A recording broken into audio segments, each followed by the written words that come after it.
क्या आपने कभी सोचा है कि कोई जगह सिर्फ दीवारों और फर्श से ही डर नहीं, बल्कि उसकी आत्माएं भी जीवित रह सकती है? और आज हम आपको ले चलेंगे ओडिशा और पश्चिम बंगाल की सीमा पर स्थित एक पुराने और भूतिया कॉलेज की कहानी में। यह वही जगह है जहां रात में पायल की डरावनी आवाज सुनाई देती है, टूटी खिड़कियों के पीछे कोई छाया घूमती है, और दो जिज्ञासु दोस्तों की हिम्मत ही इस रहस्य को उजागर कर पाती है। क्या आप तैयार हैं इस रहस्य की गहराई में उतरने के लिए? तो चलिए शुरू करते हैं। भूतिया कॉलेज की कहानी। ओडिशा और पश्चिम बंगाल की सीमा पर बसा छोटा सा कस्बा रामगढ़। यहाँ चारों ओर घने जंगल थे, बीच बीच में नदियां और दलदली जमीन। गांव के लोग दिन ढलते ही घरों के भीतर चले जाते थे। कोई भी रात को बाहर निकलने की हिम्मत नहीं करता था। कस्बे के बीचों बीच एक पुराना, खंडहर हो चुका कॉलेज खड़ा था, Ramgarh college of arts and science. आज से लगभग 40 साल पहले यह कॉलेज इस इलाके का सबसे बड़ा शिक्षा केंद्र था, लेकिन एक हादसे ने सब बदल दिया। लोग कहते थे कि एक लड़की की रहस्यमय मौत के बाद यह कॉलेज शापित हो गया। धीरे धीरे विद्यार्थी कम होते गए, फिर अध्यापक भी भागने लगे, और अंत में कॉलेज पूरी तरह वीरान हो गया। लेकिन यह कॉलेज सिर्फ वीरान नहीं था, यह भूतिया भी था। गांव वालों का दावा था कि रात के सन्नाटे में कॉलेज की टूटी खिड़कियों से पायल की झंकार आती है। सबसे डरावनी खिड़की थी उत्तर दिशा वाली तीसरी मंजिल की खिड़की। लोग कहते थे वहां से कोई लड़की की परछाई झांकती है। गांव में दो लड़के थे, अरुण और संदीप। दोनों 12वीं कक्षा में पढ़ते थे और बचपन से ही रहस्यमयी कहानियों, भूत प्रेत की बातों में गहरी दिलचस्पी रखते थे। एक शाम संदीप ने अरुण से कहा, यार, ये कॉलेज वाली कहानी मुझे झूठ लगती है। खिड़की से आत्मा झांकती है, ये सब बकवास है। अरुण हंस पड़ा। तू कह रहा है बकवास है? चल फिर आज रात कॉलेज चलते हैं, वहीं सच झूठ पता चल जाएगा। संदीप पहले तो घबरा गया, लेकिन उसकी जिज्ञासा भी बहुत थी। ठीक है, आज रात 12 बजे, लेकिन अगर कुछ सच में दिख गया तो तू ही संभालेगा। उस रात कस्बे पर गहरा अंधेरा छा गया। चारों ओर कुत्तों के भौंकने की आवाजें आ रही थीं। दोनों लड़के हाथों में टॉर्च लेकर कॉलेज की ओर बढ़े। कॉलेज का गेट टूटा हुआ था, जंग लगी सलाखें बीच बीच से मुड़ी हुई थीं। जैसे ही वे अंदर दाखिल हुए, ठंडी हवा का झोंका आया। पुराने पेड़ों की डालियां हवा में हिल रही थीं, जैसे कोई फुसफुसा रहा हो। संदीप की टॉर्च अचानक झपकने लगी। ये क्या हुआ? बैटरी तो नई डाली थी। अरुण बोला, घबरा मत, ये सब दिमाग का खेल है। लेकिन तभी तीसरी मंजिल की डरावनी खिड़की पर कुछ हलचल हुई। दोनों ने ऊपर देखा। पर्दा अपने आप हिल रहा था, जबकि खिड़की बंद थी, और खिड़की से झांकती दो लाल चमकती आंखें उन्हें घूर रही थीं। संदीप के मुंह से चीख निकल गई, अरुण, वो देख, कोई है वहां। अरुण का चेहरा भी पीला पड़ गया, लेकिन उसने हिम्मत जुटाई। चल ऊपर चलते हैं, देखते हैं असली में है क्या। दोनों धीरे धीरे सीढ़ियां चढ़ने लगे।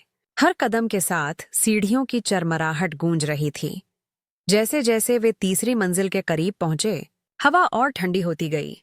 अचानक खामोशी को चीरती हुई एक पायल की झंकार सुनाई दी। छन छन छन। संदीप कांप गया। ये आवाज, ये तो सच है, भूत सचमुच है। अरुण ने उसका हाथ पकड़ लिया। अब पीछे मत हट, रहस्य आज ही सुलझेगा। और दोनों तीसरी मंजिल की ओर बढ़े। अरुण और संदीप धीरे धीरे कॉलेज की तीसरी मंजिल की ओर बढ़ रहे थे। सीढ़ियां टूटी फूटी थीं, उन पर मोटी धूल और जाले चिपके हुए थे। जैसे ही उनका पैर पड़ता, सीढ़ियां छर्र छर्र की आवाज करतीं। ऐसा लगता था मानो किसी को यह मंजिल पर चढ़ना बिल्कुल पसंद नहीं। जैसे ही दोनों सीढ़ियों की आखिरी पायदान पर पहुंचे, सामने एक लंबा अंधेरा गलियारा दिखाई दिया। गलियारे की दीवारें जगह जगह से टूटी हुई थीं। छत से छूने की परतें झड़कर जमीन पर बिखरी पड़ी थीं। दरवाजों पर लगे लकड़ी के बोर्डों पर अब सिर्फ धुंधली लिखावट बची थी। कक्षा ए, प्रयोगशाला, पुस्तकालय कक्ष। लेकिन उस सन्नाटे में एक आवाज गूंज रही थी। छन छन छन्नन। पायल की झंकार, धीमी लेकिन साफ, जैसे कोई लड़की गलियारे में धीरे धीरे चल रही हो। संदीप ने अरुण का हाथ कसकर पकड़ लिया। अरुण, ये कोई इंसान नहीं हो सकता। अरुण ने गहरी सांस ली। लेकिन दिख क्यों नहीं रहा? सिर्फ आवाज क्यों? दोनों धीरे धीरे गलियारे में आगे बढ़े। टॉर्च की रोशनी दीवारों पर पड़ते ही लंबी परछाइयां बनती और हिलती डुलती। कभी कभी लगता कि कोई सामने खड़ा है, पर जब नजदीक पहुंचते तो वहां सिर्फ टूटा फर्नीचर मिलता। अचानक संदीप चिल्ला उठा, वो देख, खिड़की पर कोई है। दोनों की नजर उसी डरावनी खिड़की पर गई। पर्दा हवा में अपने आप हिल रहा था और उसके पीछे से एक सफेद साया झलक रहा था। टॉर्च की रोशनी पड़ते ही वह साया गायब हो गया। संदीप की हालत खराब थी। उसकी सांसें तेज चलने लगीं। अरुण, अब बस, मुझे वापस जाना है। ये जगह सचमुच भूतिया है। लेकिन अरुण की जिज्ञासा और बढ़ गई। नहीं, हम वापस नहीं जाएंगे। अगर सचमुच कोई आत्मा है तो हमें जानना होगा कि वो यहाँ क्यों है। इतना कहते ही गलियारे के अंत से फिर वही आवाज आई, छन छन छन। और इस बार आवाज के साथ एक धीमी हंसी भी गूंज उठी। ही। दोनों जम गए। उनके पैरों ने जैसे काम करना बंद कर दिया हो। दिल इतनी जोर से धड़क रहा था कि सन्नाटे में उसकी धक धक सुनाई दे रही थी। साहस जुटाकर अरुण ने टॉर्च सीधी आगे की ओर फेंकी। रोशनी दीवार पर पड़ी और वहां किसी लड़की की छाया साफ दिखी।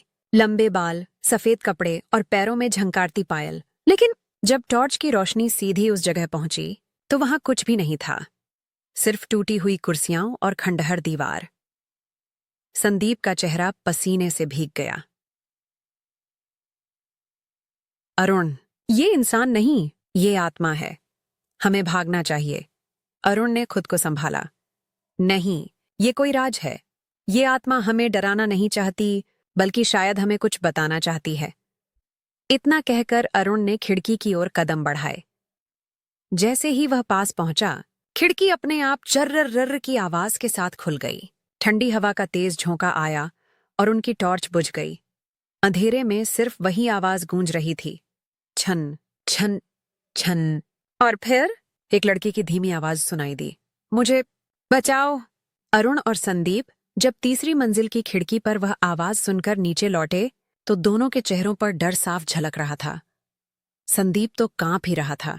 जैसे तैसे दोनों कॉलेज से बाहर आए और तेज कदमों से गांव की ओर भागे। गांव में पहुंचकर वे सीधे चौपाल पर गए, जहां कुछ बुजुर्ग लोग अलाव के पास बैठे थे। संदीप ने हांफते हुए कहा, हम कॉलेज में गए थे और वहां सचमुच पायल की आवाज आई। बुजुर्ग एक दूसरे का चेहरा देखने लगे। सबके चेहरों पर डर की लकीरें उभर आईं। गांव के सबसे बुजुर्ग आदमी, रघुनाथ काका, धीरे धीरे बोले, हमने कहा था ना, उस कॉलेज में मत जाना, वह जगह श्रापित है। अरुण ने हिम्मत जुटाकर पूछा, काका, सच सच बताइए, आखिर इस कॉलेज में हुआ क्या था? लोग सिर्फ इतना कहते हैं कि वहां एक लड़की की मौत हुई थी, लेकिन असली बात कोई नहीं बताता। रघुनाथ काका की आंखों में गम और डर दोनों थे। उन्होंने गहरी सांस लेकर कहा, करीब 35 साल पहले की बात है। इस कॉलेज में एक लड़की पढ़ती थी, सुचित्रा। बहुत सुंदर, बहुत होशियार। पूरे कस्बे की शान थी वो। हर प्रतियोगिता जीत जाती, पढ़ाई में भी आगे रहती। काका कुछ देर रुके, फिर धीमी आवाज में आगे बोले, लेकिन एक दिन अचानक उसकी लाश कॉलेज की तीसरी मंजिल पर मिली, उसी खिड़की के पास। लोगों ने कहा कि उसने आत्महत्या की, पर किसी ने अपनी आंखों से उसे कूदते नहीं देखा। बस इतना पता है कि उसके पैरों में हमेशा पायल रहती थी और उसकी मौत के बाद से उस खंडहर में रात रात भर पायल की आवाज सुनाई देती है। ये सुनकर संदीप के रोंगटे खड़े हो गए। मतलब वो आत्मा वही सुचित्रा है? काका ने सिर हिलाया। हाँ, उसी की आत्मा है। उसकी आत्मा आज तक चैन से नहीं सो पाई। शायद उसकी मौत में कोई रहस्य छिपा है, लेकिन कोई उस रहस्य को जानने की हिम्मत नहीं करता। जो भी वहां गया या तो पागल हो गया या फिर कभी वापस ही नहीं लौटा। इतना कहते ही बाकी गांव वाले भी सहम गए। कोई बोला, उस कॉलेज के पास से भी मत गुजरो। कोई और बोला, रात में अगर पायल की आवाज सुनाई दे तो आंखें बंद कर लेना, वरना आत्मा तुम्हें अपने साथ ले जाएगी। गांव का माहौल डर से भर गया। यहां तक कि औरतें अपने बच्चों को भीतर ले गईं और दरवाजे बंद कर दिए। लेकिन अरुण के चेहरे पर एक अलग ही दृढ़ता थी। उसने संदीप से धीरे से कहा, देख, इसमें कुछ तो रहस्य है। सुचित्रा की आत्मा मदद मांग रही थी। वो हमें डराना नहीं चाहती, बल्कि सच बताना चाहती है। संदीप घबराकर बोला, तू पागल है क्या? सब लोग कह रहे हैं कि जो भी कॉलेज गया वो मरा या पागल हो गया। और तू कह रहा है कि हमें वहां जाना चाहिए। अरुण ने उसकी आंखों में देखकर कहा, हाँ, जाना चाहिए, क्योंकि जब तक हम सच नहीं जानते, सुचित्रा की आत्मा चैन से नहीं सोएगी और ये डर गांव पर हमेशा छाया रहेगा। संदीप कुछ नहीं बोला। उसका मन डर और जिज्ञासा के बीच फंस गया था। उस रात गांव का हर दरवाजा बंद था। कुत्ते भी सन्नाटे में दुबक कर बैठे थे, लेकिन कॉलेज की टूटी खिड़कियों से आती पायल की झंकार पूरे कस्बे में गूंज रही थी। छन छन चन्नन। और हर किसी के दिल में वही सवाल उठ रहा था, क्या वाकई सुचित्रा की आत्मा इंसानों से कुछ कहना चाहती है? सुबह का सूरज गांव पर उगा, लेकिन पिछली रात की दहशत अब भी लोगों के चेहरों पर साफ दिख रही थी। हर कोई कॉलेज के नाम से कांप रहा था। औरतें बच्चों को बाहर खेलने भी नहीं भेज रही थीं। मर्द चौपाल पर बैठे चर्चा कर रहे थे, अब ये भूत गांव पर कहर ढाएगा। अगर किसी ने फिर कॉलेज का रास्ता लिया तो अनर्थ हो जाएगा। लेकिन इस डर के बीच दो चेहरे अलग थे, अरुण और संदीप। संदीप के दिल में अब भी खौफ था, लेकिन अरुण की आंखों में जिज्ञासा और जज्बा साफ झलक रहा था। सुबह की चर्चा संदीप ने अरुण को अलग ले जाकर कहा, देख अरुण, मुझे लगता है अब हमें चुप रहना चाहिए। सब गांव वाले डरे हुए हैं। अगर हमने कॉलेज जाने की बात दोबारा की तो लोग हमें पागल समझेंगे। अरुण ने गंभीर स्वर में जवाब दिया, लेकिन सोच जरा, सुचित्रा की आत्मा ने खुद हमसे मदद मांगी थी। मुझे बचाओ, याद है ना? संदीप ने कांपती आवाज में कहा। हाँ, याद है, लेकिन अगर वो आत्मा हमें भी अपने साथ खींच ले गई तो? लोग सही कहते हैं, जो वहां गया कभी लौटकर नहीं आया। अरुण ने उसका कंधा पकड़ते हुए दृढ़ता से कहा। संदीप, डरकर हम हमेशा पीछे हटेंगे तो कभी सच सामने नहीं आएगा।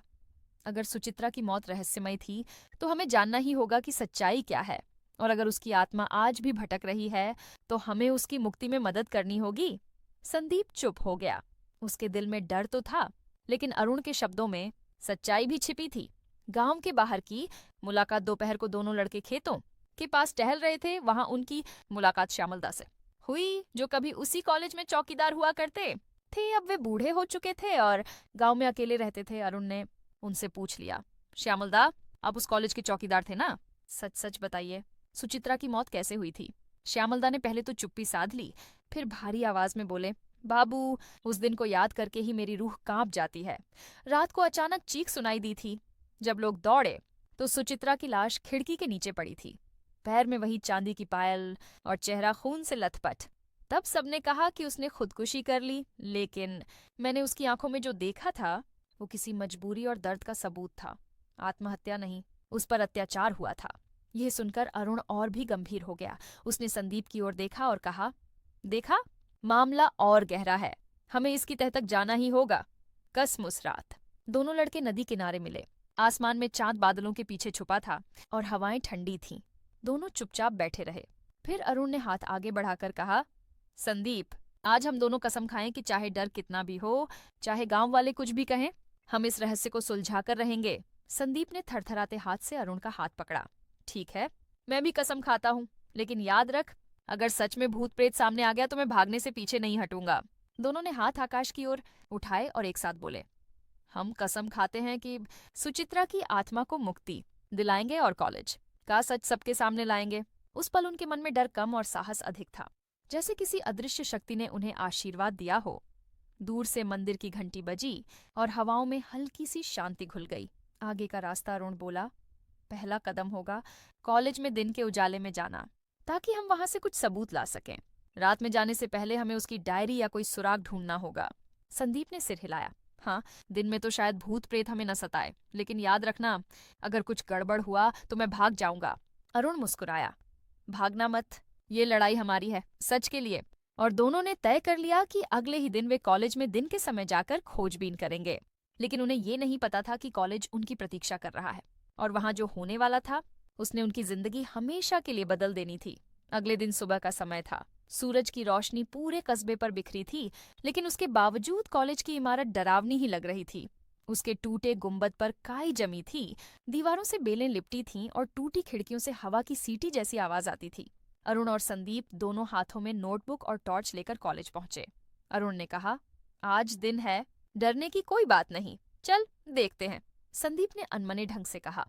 दिन हो या रात, इस इमारत में कदम रखते ही लगता है जैसे मौत हमारे आसपास मंडरा रही है। अंधेरे गलियारे में कदम जैसे ही दोनों ने कॉलेज के मुख्य दरवाजे से अंदर कदम रखा, उनकी आंखों के सामने एक लंबा अंधेरा गलियारा खुला। दीवारों पर पुराने पोस्टर फटे हुए चिपके थे।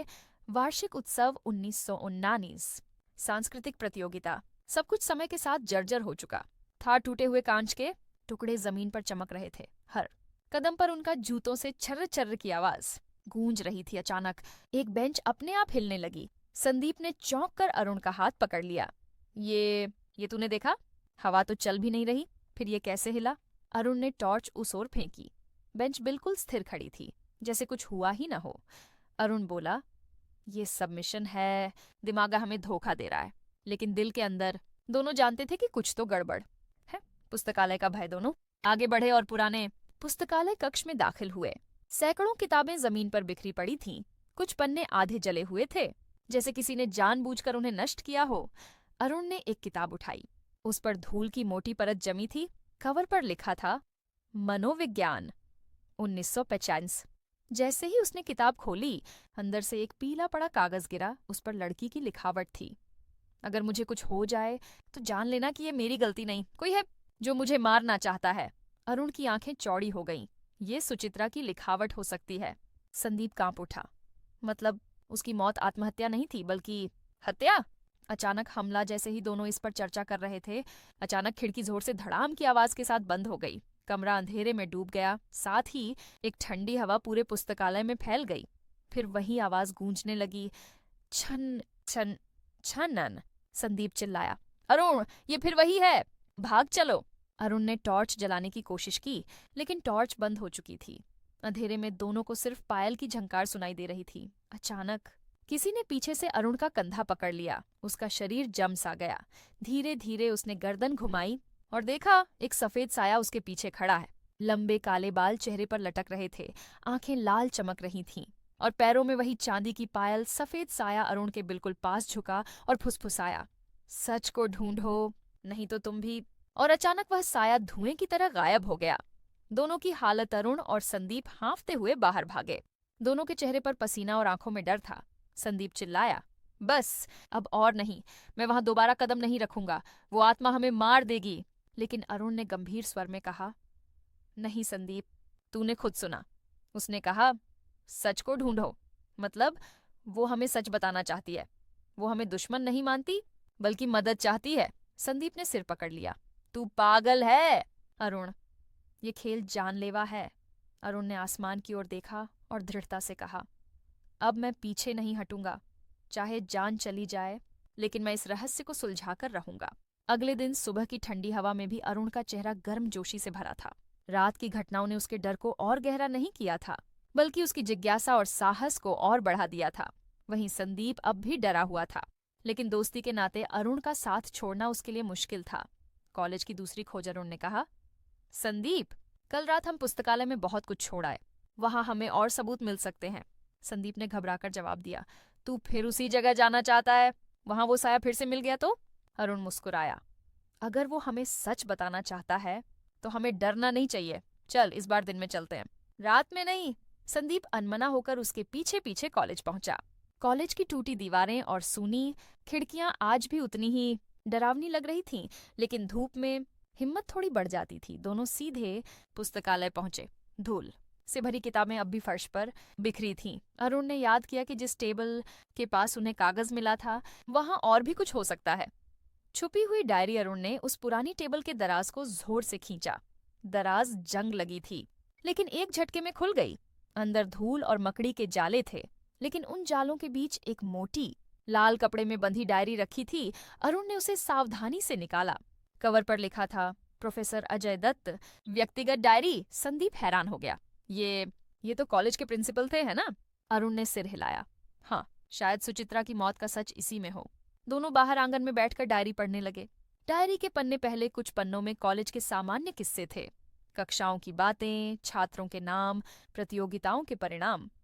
लेकिन फिर अचानक लिखावट बदली, शब्द कांपते हुए लग रहे थे। अरुण ने पढ़ा, सुचित्रा, वह बहुत तेज है, उसकी सुंदरता और बुद्धि दोनों ही मुझे असहज कर देते हैं। मैं उसके प्रति एक अजीब खिंचाव महसूस करता हूँ, लेकिन वह मुझे नजरअंदाज करती है। संदीप ने डरते हुए कहा, मतलब प्रोफेसर अजय को सुचित्रा से लगाव था? अरुण ने सिर झुकाकर पन्ना पलटा। अगले पन्ने पर लिखा था, मैंने सुचित्रा को रोकने की कोशिश की, उसे चेतावनी दी कि अगर उसने मेरी बात नहीं मानी तो उसे भारी कीमत चुकानी होगी, लेकिन वह अड़ी रही। उसने सबके सामने मेरा मजाक उड़ा दिया। मैं यह अपमान बर्दाश्त नहीं कर सकता। संदीप के हाथ कांप गए। अरुण, ये तो साफ है कि सुचित्रा की मौत आत्महत्या नहीं थी, उसके पीछे अजय का हाथ है। अरुण ने तेजी से आगे पढ़ा। अंतिम पन्नों में लिखा था, उस रात मैंने उसे तीसरी मंजिल की खिड़की के पास घेर लिया। मैंने उसे कहा कि अगर उसने मेरी बात नहीं मानी तो, लेकिन उसने जोर से चिल्लाना शुरू कर दिया। गुस्से में मैंने उसे धक्का दे दिया और वह नीचे जा गिरी। उसके पैरों की पायल की आवाज अब भी मेरे कानों में गूंज रही है। सन्नाटा, दोनों लड़कों के चारों ओर एक भयानक सन्नाटा छा गया। सिर्फ उनकी सांसों की आवाज सुनाई दे रही थी। संदीप ने कांपते हुए कहा, तो ये सच है, सुचित्रा को प्रोफेसर ने ही मारा और उसी की आत्मा अब न्याय चाहती है। अरुण ने डायरी को कसकर पकड़ा। हाँ, यही सच है। यही कारण है कि उसकी आत्मा हमें बार बार खिड़की और पायल की आवाज से बुलाती है। वह चाहती है कि उसका अपराध दुनिया के सामने आए। अचानक चेतावनी उसी समय कॉलेज की दीवारों में कंपन होने लगा, जैसे कोई अंदर गुस्से से चीख रहा हो। और फिर हवा में वही फुसफुसाहट गूंजी, सच को सामने लाओ, नहीं तो। पन्ने अपने आप तेज हवा में फड़फड़ाने लगे और डायरी अचानक अरुण के हाथ से छूटकर जमीन पर गिर पड़ी। अरुण और संदीप दोनों डर के मारे पीछे हट गए, लेकिन अब उनके पास सुचित्रा की मौत का सबूत था। अरुण ने धीमे स्वर में कहा, अब हमें यह सच सबको बताना होगा, तभी सुचित्रा की आत्मा मुक्त होगी। सुचित्रा की मौत का सच जान लेने के बाद अरुण और संदीप की जिंदगी बदल चुकी थी। डायरी हाथ लगते ही उन्हें यकीन हो गया था कि आत्मा झूठ नहीं बोल रही, उसके पीछे दर्द और न्याय की पुकार थी। लेकिन उस सच को बाहर लाना आसान नहीं था। ईंशा गांव में चर्चा शाम को दोनों चौपाल पर पहुंचे और कुछ गांव वालों को सारी डायरी दिखाने लगे, लेकिन किसी ने भी उस पर यकीन नहीं किया। एक बूढ़ा बोला, ये सब तुम्हारी बनाई कहानी है, भूत प्रेत से खेलने का शौक है तुम दोनों को। दूसरा हंसते हुए बोला, अगर सच में आत्मा है तो जाकर उससे कहो कि हमारे सामने आकर सच बोले। अरुण ने गुस्से से कहा, हमने उसकी आवाज सुनी है, वह मदद मांग रही है और इस डायरी में साफ लिखा है कि प्रोफेसर ने उसे मारा था। लेकिन कोई भी मानने को तैयार नहीं था। गांव वाले डर के मारे या तो हंसकर टाल देते या अपने घरों में छिप जाते। अरुण ने तय किया कि अगर गांव वाले नहीं मानते तो उन्हें खुद ही आत्मा से फिर मिलना होगा। और इस बार आधी रात को कॉलेज की ओर रात गहरा चुकी थी। आसमान में बादल घिरे थे, चांद बीच बीच में निकलकर फिर छिप जाता था। हवा में अजीब सी ठंडक थी। अरुण और संदीप हाथों में टॉर्च और डायरी लेकर कॉलेज पहुंचे। जैसे ही गेट के अंदर कदम रखा, दरवाजा अपने आप छर्रर की आवाज के साथ बंद हो गया। संदीप कांप उठा। ये अच्छा संकेत नहीं है अरुण। अरुण बोला, डर मत, हमें आत्मा से सामना करना ही होगा। झंकार और चीखें, कॉलेज का गलियारा अंधेरे में डूबा था। जैसे ही दोनों तीसरी मंजिल की ओर बढ़े, फिर वही आवाज गूंजने लगी, छन छन छन्नन। लेकिन इस बार आवाज के साथ एक तेज चीख भी सुनाई दी। ऐसा लगा जैसे कोई लड़की मौत से पहले पूरी ताकत से चिल्लाई हो। संदीप का चेहरा पीला पड़ गया। अरुण, मैं नहीं रुक सकता, ये आवाज सीधे दिल चीर रही है। अरुण ने उसका हाथ पकड़ लिया। हिम्मत रख, हम अकेले नहीं हैं, वो आत्मा खुद हमें रास्ता दिखा रही है। हमला दोनों जैसे ही तीसरी मंजिल पहुंचे, अचानक खिड़कियां अपने आप खुल गईं। तेज हवा गलियारे में गूंजने लगी।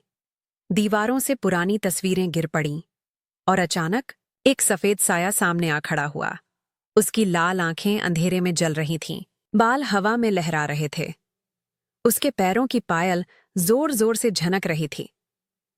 संदीप चीख पड़ा, वो आ गई, वो हमें मार देगी। साया धीरे धीरे अरुण की ओर बढ़ने लगा। अचानक उसके चारों ओर से ठंडी हवा का भंवर बना और अरुण का शरीर हवा में उठने लगा। उसका गला कसने लगा। अरुण हांफते हुए बोला, सुचित्रा, हम तुम्हारी मदद करने आए हैं। तू रहस्यमयी संकेत। साया ठिठक गया। उसकी आंखों से आंसुओं की तरह लाल चमक टपकने लगी। हवा का भंवर धीरे धीरे थम गया और अरुण जमीन पर गिर पड़ा। साया ने धीमी आवाज में कहा, सच सबके सामने लाओ, नहीं तो कोई और मरेगा। इसके बाद अचानक पूरा कॉलेज हिलने लगा, जैसे भूकंप आ गया हो। दरवाजे धड़ाम से बंद हो गए, कांच टूटकर जमीन पर बिखर गया। संदीप ने अरुण को उठाया और दोनों जान बचाकर कॉलेज से बाहर भागे। बाहर पहुंचते ही सब कुछ शांत हो गया। कसम और गुस्सा संदीप हाँफते हुए बोला, अब तो पक्का है, वो हमें मारने वाली थी। अब मैं कभी वहां नहीं जाऊंगा। लेकिन अरुण की आंखों में गुस्सा और दृढ़ निश्चय था। नहीं संदीप, उसने हमें साफ कहा है कि सच सबके सामने लाओ। जब तक हम यह रहस्य गांव वालों और दुनिया के सामने नहीं रखते, उसकी आत्मा चैन नहीं पाएगी और ये हमला और बढ़ते जाएंगे। संदीप चुप हो गया। उसे समझ आ गया था कि अब पीछे हटना संभव नहीं। उस रात दोनों ने फैसला किया, अब अगला कदम होगा उस खिड़की के पीछे के गुप्त रास्ते को खोजना, क्योंकि सुचित्रा बार बार उसी ओर संकेत कर रही थी। सुबह का उजाला फैल चुका था, लेकिन अरुण और संदीप की आंखों में नींद नहीं थी। रात का हमला अब भी उनके दिलों में गूंज रहा था। फिर भी अरुण का मन और मजबूत हो चुका था। उसने संदीप से कहा, अब वक्त आ गया है उस खिड़की का राज खोलने का। वही जगह है जहां सुचित्रा की जिंदगी खत्म हुई थी और वहीं कोई गुप्त सुराग छिपा है। संदीप ने घबराते हुए जवाब दिया, अरुण, पिछली रात जो हुआ, अगर आत्मा ने फिर हमला किया तो? अरुण बोला, तब भी हम पीछे नहीं हटेंगे। याद रख, अगर हम सच को उजागर नहीं करेंगे तो ये आत्मा कभी चैन नहीं पाएगी, और ना ही हम। खिड़की के पास दोनों ने दिन में कॉलेज की तीसरी मंजिल की ओर कदम बढ़ाए। गलियारे में टूटे फूटे लकड़ी के दरवाजे, झूलती खिड़कियां और दीवारों पर उखड़ा हुआ प्लास्टर सब एक अजीब डर का एहसास करा रहे थे। वह खिड़की अब भी वहीं थी, आधी टूटी हुई, लोहे की सलाखें जंग खाई हुई। नीचे झांकने पर जमीन पर घास और झाड़ियां उगी हुई थीं, जहां कभी सुचित्रा का शरीर गिरा होगा। अरुण ने खिड़की की दीवार को ध्यान से टटोला। उसे लगा कि वहां कुछ असामान्य है। टॉर्च की रोशनी डालते ही उसने देखा, दीवार के कोने में हल्की सी दरार है, जैसे कोई गुप्त खाने को छुपा रखा हो। गुप्त सुराग। अरुण ने पूरी ताकत से दीवार का एक हिस्सा धक्का दिया। छर्र की आवाज के साथ पुरानी ईंटें हिलीं और दीवार का एक छोटा हिस्सा अंदर की ओर धंस गया। उसके भीतर एक लकड़ी का डिब्बा रखा था, धूल और मकड़ी के जाल से ढका हुआ। संदीप की सांस अटक गई। ये क्या है? अरुण ने डिब्बा खोला। अंदर कुछ पुराने कागज, एक पायल और कुछ चिट्ठियां थीं। सुचित्रा की चिट्ठियां। कागजों में सुचित्रा की अपनी लिखावट थी। उसने लिखा था, अगर मुझे कुछ हो गया तो जान लेना कि इसके पीछे कॉलेज के प्रोफेसर अजय दत्त का हाथ होगा। वह मुझे परेशान करता है और धमकी देता है कि अगर मैंने किसी को बताया तो मेरी जान जाएगी। मैं यह चिट्ठियां यहाँ छुपा रही हूं ताकि कोई न कोई एक दिन सच जान सके। संदीप के हाथ कांपने लगे। तो ये सबूत है, ये तो सबको चुप करा देगा। अरुण ने पायल उठाई। वह वही पायल थी जिसकी झंकार वे रातों में सुनते आए थे। उसकी चमक अब भी बरकरार थी, जैसे आत्मा उसे सुरक्षित रखे हुए थी। अचानक हलचल जैसे ही अरुण ने पायल हाथ में ली, हवा का तेज झोंका खिड़की से अंदर आया। पर्दे जोर से फड़फड़ाने लगे और अचानक वही आवाज गूंजी, धन्यवाद। दोनों ने पीछे देखा। उनके सामने वही सफेद साया खड़ा था, लेकिन इस बार उसकी आंखों में लाल आग नहीं थी, बल्कि शांति की चमक थी। वह खिड़की के पास खड़ी होकर हल्की मुस्कान के साथ बोली, अब सच दुनिया के सामने आएगा। अब मैं मुक्त हो जाऊंगी। फिर धीरे धीरे साया धुंध में बदल गया और गायब हो गया। दोनों की शपथ। अरुण ने गहरी सांस ली और कहा, अब हमारे पास सारे सबूत हैं, डायरी, चिट्ठियां और पायल। अब कोई इस सच को नकार नहीं सकेगा। संदीप ने डर और हैरानी के बीच कहा, लेकिन अरुण, अगर प्रोफेसर अजय जिंदा है तो वो हमें चुप कराने की कोशिश करेगा। अरुण ने दृढ़ स्वर में कहा, तो हम उससे भी भिड़ेंगे। ये लड़ाई अब अधूरी नहीं छोड़ी जाएगी। उस दिन से उनकी अगली जंग शुरू हो चुकी थी, सच को गांव और पुलिस तक पहुंचाने की जंग। अरुण और संदीप अब कॉलेज में दिन के उजाले में रहस्य खोज चुके थे। डायरी, चिट्ठियां और पायल, सभी सबूत उनके पास थे, लेकिन उनमें से एक चीज रह गई थी, वह खिड़की के पीछे का गुप्त तहखाना जहां सुचित्रा को अंतिम बार रखा गया था। तहखाने की खोजा दोनों लड़के दिन में कॉलेज लौट आए। खिड़की के पास पहुंचकर अरुण ने कहा, संदीप, अब हमें उस तहखाने का दरवाजा ढूंढना होगा। वही जगह है जहां प्रोफेसर ने सुचित्रा को घेर लिया होगा। संदीप ने डरते हुए कहा, अरुण, पिछली रात याद है ना, वो साया, पायल की आवाज। अगर फिर सामने आ गया तो? अरुण ने दृढ़ता से कहा। संदीप, डर अब काम नहीं आएगा। हम यहां तक आए हैं, अब पीछे नहीं हटना। दोनों ने खिड़की की दीवार और फर्श के किनारे हाथ टटोलना शुरू किया। अचानक अरुण को फर्श के नीचे एक ढीली ईंट मिली। वह ईंट हिली और नीचे की ओर एक छोटा सा लोहे का दरवाजा दिखाई दिया। तो दरवाजे का रहस्य दरवाजा जंग लगा हुआ था, लेकिन खोलने पर आवाज आई, चिढ़। संदीप का दिल तेज तेज धड़कने लगा। अरुण, अब यह डरावना लगने लगा है। सचमुच अंदर कुछ होगा। अरुण ने दरवाजे को धक्का दिया। धीरे धीरे दरवाजा खुला और भीतर अंधेरा फैल गया। हल्की धूप की किरणें जब भीतर गईं, तो देखा कि तहखाने में कई पुराने फर्नीचर, किताबें और कुछ छिपी हुई बक्सियां रखी थीं। अरुण ने एक बक्सा खोला। अंदर कुछ पुराने दस्तावेज यानी प्रोफेसर के व्यक्तिगत नोट्स थे। संदीप ने फुसफुसाकर कहा, ये सबूत तो सब कुछ उजागर कर सकते हैं। रहस्यमयी संकेत तहखाने के एक कोने में जमीन पर पायल रखी हुई थी। जैसे ही अरुण ने उसे उठाया, हवा में हल्की सी झंकार गूंज उठी और फिर वहीं साया सामने आया।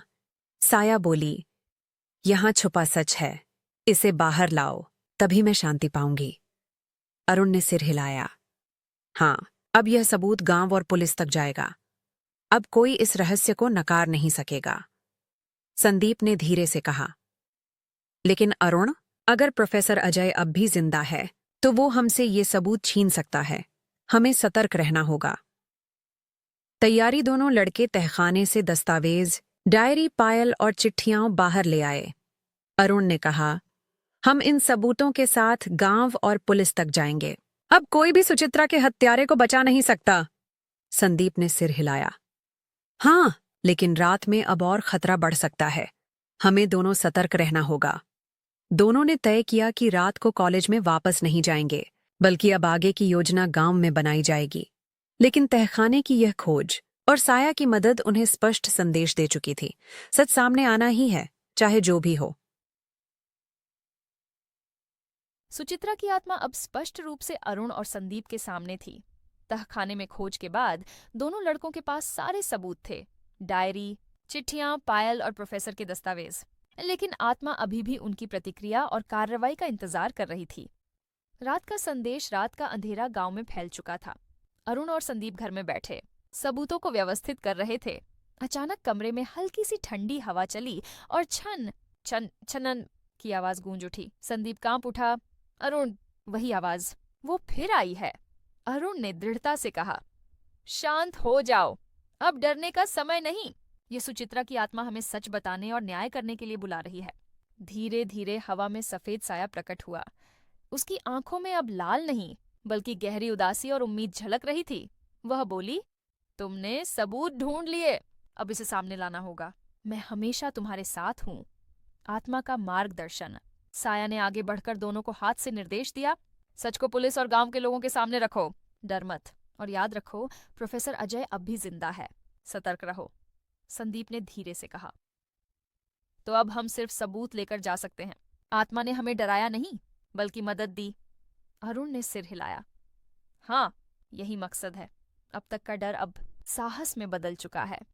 योजना बनाना दोनों लड़कों ने तय किया कि सुबह सबसे पहले गांव के बुजुर्गों को बताएंगे, फिर पुलिस को बुलाकर प्रोफेसर अजय को गिरफ्तार करवाएंगे। सुचित्रा की आत्मा को न्याय मिलेगा और गांव में फैली भय की कहानी खत्म होगी। साया धीरे धीरे हवा में उभरती गई और उसके साथ ठंडी हवा और पायल की आवाज भी धीरे धीरे गायब हो गई। उसने अंतिम बार कहा, सच सामने आ रहा है, अब मैं शांति से सो सकती हूँ। अरुण और संदीप ने चुपचाप उसका हाथ नहीं पकड़ा, लेकिन उनकी आंखों में कृतज्ञता और साहस का भाव साफ था। साहस की पुष्टि संदीप ने हंसते हुए कहा, अरुण, लगता है अब हम डर के पीछे नहीं भागेंगे। हमने आत्मा की मदद से सच को सामने लाने की हिम्मत जुटाई। अरुण ने मुस्कुराते हुए कहा, हाँ, और याद रखो, डर से केवल सीख मिलती है, साहस से ही न्याय मिलता है। और इस तरह पहली बार दोनों ने महसूस किया कि भूत प्रेत केवल डराने के लिए नहीं होते, कभी कभी वे न्याय और सत्य के रास्ते दिखाने के लिए भी आते हैं। सुचित्रा की आत्मा ने उन्हें निर्देश दे दिया था और सबूत भी मिल चुके थे। अब अगला कदम था पुलिस को सबूत देना और प्रोफेसर अजय को कानून के सामने लाना, गांव में सबूत पेश करना। सुबह सुबह अरुण और संदीप डायरी, चिट्ठियां और पायल लेकर गांव के चौपाल पहुंचे। गांव वाले पहले तो डर के मारे चुप रहे, लेकिन जब दोनों ने सबूत दिखाए तो सबका मुंह खुला रह गया। रघुनाथ काका ने चौंकते हुए कहा, तो ये सब सच है? सुचित्रा की मौत सच में हत्या थी? अरुण ने हंसते हुए जवाब दिया, हाँ काका, अब हम पुलिस बुलाएंगे और प्रोफेसर को पकड़वाएंगे। सुचित्रा की आत्मा अब शांति पा सकती है। संदीप ने भी गांव वालों से कहा, आप सबको डरने की जरूरत नहीं, सबूत हमारे पास हैं, अब न्याय ही उसे मुक्ति देगा। गांव वाले भी धीरे धीरे हिम्मत जुटाने लगे। पुलिस बुलाना अरुण और संदीप ने नजदीकी थाना से पुलिस बुलवाई। पुलिस के आने पर उन्होंने सारी डायरी, चिट्ठियां और पायल पुलिस के हवाले कर दिए। संदीप ने कहा, ये सबूत सुचित्रा की हत्या के प्रमाण हैं। प्रोफेसर अजय दत्त ने उसे मार डाला। पुलिस ने गंभीरता से सुना और तत्परता दिखाते हुए प्रोफेसर अजय को पकड़ने की योजना बनाई। अगले ही दिन प्रोफेसर को उनके घर से गिरफ्तार किया गया। प्रोफेसर का सामना पुलिस स्टेशन में प्रोफेसर अजय दत्त कड़वे सच का सामना कर रहा था। उसके चेहरे पर अब डर और पछतावे की झलक थी। अधिकारियों ने उसे डायरी और चिट्ठियों के सबूत दिखाए। अरुण ने गंभीर स्वर में कहा, सुचित्रा की हत्या का सच अब सामने आ चुका है, अब न्याय मिलेगा। संदीप ने जोड़ते हुए कहा, और अगर आपने कभी किसी को धमकाने की कोशिश की तो कानून सख्त कार्रवाई करेगा। पुलिस ने प्रोफेसर को अदालत के लिए भेज दिया। गांव में राहत। सुचित्रा की आत्मा के न्याय मिलने की खबर गांव में फैल गई। लोगों ने राहत की सांस ली। रघुनाथ काका ने अरुण और संदीप को धन्यवाद कहा, तुम दोनों ने साहस दिखाया और सुचित्रा की आत्मा को शांति दिलाई। गांव के लोग तुम्हें कभी नहीं भूलेंगे। संदीप ने मुस्कुराते हुए कहा, मैंने सीखा कि डर को पार करके ही सच्चाई सामने आती है। अरुण ने भी हंसते हुए कहा, हाँ, और कभी भी न्याय की राह से मत हटना, चाहे रास्ता कितना भी डरावना क्यों ना हो। आत्मा की शांति रात को वही खिड़की जहां सुचित्रा की पायल की झंकार आती थी अब शांत थी। किसी ने कोई आवाज नहीं सुनी। अंधेरे में अब डर नहीं, सिर्फ शांति और राहत थी। सुचित्रा की आत्मा ने आखिरकार न्याय और मुक्ति पा ली थी। सुचित्रा की आत्मा को न्याय मिल चुका था। पुलिस ने प्रोफेसर अजय दत्त को गिरफ्तार कर लिया और अदालत ने उसे सजायाफ्ता कर दिया। गांव में अब डर नहीं था, बल्कि सुकून और खुशियां लौट आई थीं। गांव में शांति। गांव वालों ने अरुण और संदीप का खुले दिल से स्वागत किया। रघुनाथ काका ने कहा, तुम दोनों ने न केवल सुचित्रा की आत्मा को शांति दी, बल्कि गांव के लोगों को भी डर से मुक्ति दिलाई। अब यह कॉलेज केवल यादों में रहेगा, डरावनी नहीं। संदीप मुस्कुराते हुए बोला, मैंने सीखा कि डर को पार करने के बाद ही सच्चाई सामने आती है। अब मैं डर से नहीं, साहस से जीऊंगा। अरुण ने सिर हिलाकर कहा, और याद रखो, डर के बिना साहस नहीं, साहस के बिना न्याय नहीं। गांव में बच्चों की हंसी फिर लौट आई। लोग धीरे धीरे कॉलेज के आसपास आने लगे।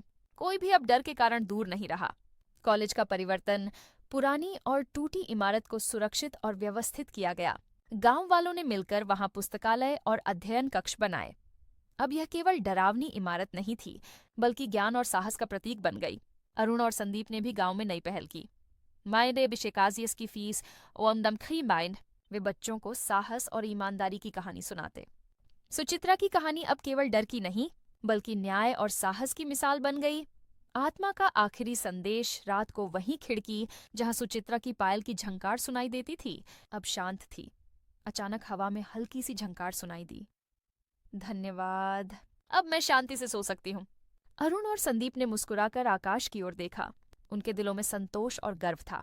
वे जानते थे कि उन्होंने न केवल एक आत्मा को शांति दी, बल्कि सच्चाई और न्याय का संदेश पूरे गांव में फैलाया। कहानी का संदेश दर को हमेशा सच और साहस के रास्ते से मत रोकने दो। न्याय और ईमानदारी से बड़ी कोई शक्ति नहीं।